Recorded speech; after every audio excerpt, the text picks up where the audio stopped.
Grieving East Tennessee families dealing with a double loss. They want to know what happened to the money they paid for grave markers, and many have been stuck waiting for more than a year to honor their loved ones. 6 on Your Side consumer investigator Don Dare reports the families paid a business in Jefferson County for gravestones, but so far they haven't been delivered. This is where my stepdaughter Martasia Flack is buried. As you see, we have no headstone. Melvina Sexton is devastated. She was expecting a grave marker to be placed at Knoxville's New Gray Cemetery last fall.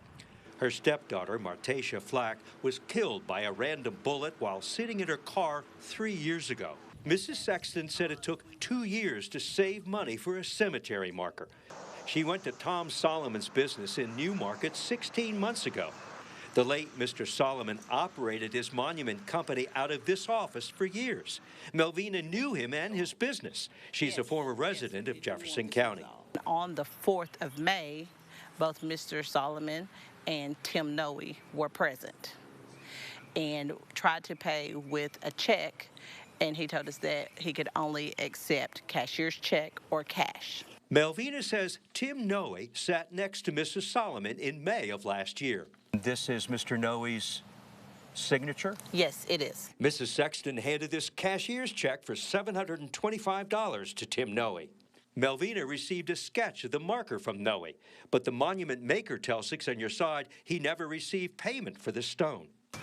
At the Shady Grove Cemetery in Dandridge, Barbara Mathis is heartbroken as she walks to where her late husband's grave marker was supposed to be placed. Mike Mathis worked for Knox County's 911 dispatch center. He died in September of last year. Mrs. Mathis, like Mrs. Sexton, went to Solomon's Monument Company.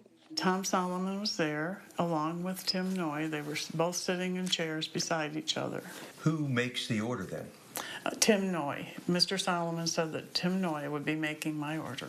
Barbara says Tim Noe presented a drawing of her husband's monument and said there would be a 3-month delay. It's never been delivered. Tom Solomon passed away on December 30th of last year. He was 87. In January, Barbara called Tim Noe.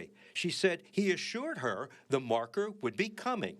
In March, when I called, he changed his story and he told me he was telling everyone to get a lawyer. In March, this note was posted on the office door. It says, Tom Solomon Monument is out of business. He had no will. You will get no refund or stone. Jefferson Monuments is now located at Mr. Solomon's old business address.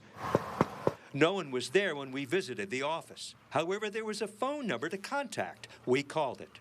Jefferson Monuments. Tim Noe answered, and we asked him about the money Barbara and Melvina handed him at Mr. Solomon's office. What he done with his money and about paying for orders and stuff, that's all with him and his granddaughter and his son-in-law. You had nothing to do with it? Not with the payments or anything like that, no sir. That call was made in June. Courtney Ball is another person who said she gave Tim Noe money for a monument but never got it. She took Noe to court last month. Courtney paid over $1,700 to buy a marker for her mother a year ago. That's Noe's initials at the bottom of the receipt. Mrs. Ball filed suit against Mr. Noe in Jefferson County Sessions Court, hoping to get her money back.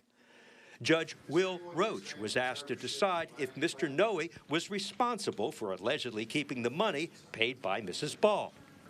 In his defense, Tim Noe directed a question to Mrs. Ball. Was Mr. Solomon present when you wrote the check for the monument? Yes, Mrs. Ball said. Tom Solomon was sitting at the table with you. Tim Noe then told the judge, yes, he initialed the receipt after Mrs. Ball paid her money. But he said, Tom took the money because Mr. Solomon owned the business. Judge Roach wanted to know what Mr. Noe's job was at the office. Tim Noe said he was just an assistant, and he said after Mr. Solomon died, his family handled the money, not him. From the testimony he heard, Judge Roach said there was no proof Mr. Noe profited from the sale. The judge ruled against Mrs. Ball and dismissed her claim against Noe. We talked with Tim Noe outside the courtroom and asked him about his role at Tom Solomon's office. Just a helper. And what does just a helper do? Answer phones, take a receipt, or take money and write a receipt, give the money to Tom, And what did Tom do with the money? I don't know. The people who paid for their monuments were listening to our interview. Tim Noe said he did not cash their checks. And I went to Tom Solomon and his family. So what happened to the money to pay for the monuments? Mr. Noe says only Tom Solomon's granddaughter and her father can answer that. But Solomon's granddaughter, Rochelle Davis, told us in a phone call that she and her father had nothing to do with her late grandfather's day-to-day business dealings. She says her grandfather's estate is now in probate court. Unfortunately, these women are left in limbo without a marker, their money, and no closure. Don Dare, 6 on your side. Don, thank you very much. What a sad situation there. If you think you have a story that Don can look into, you can email him at ddare@wate.com. You can also call him on the phone and leave a message at 865-633-6923.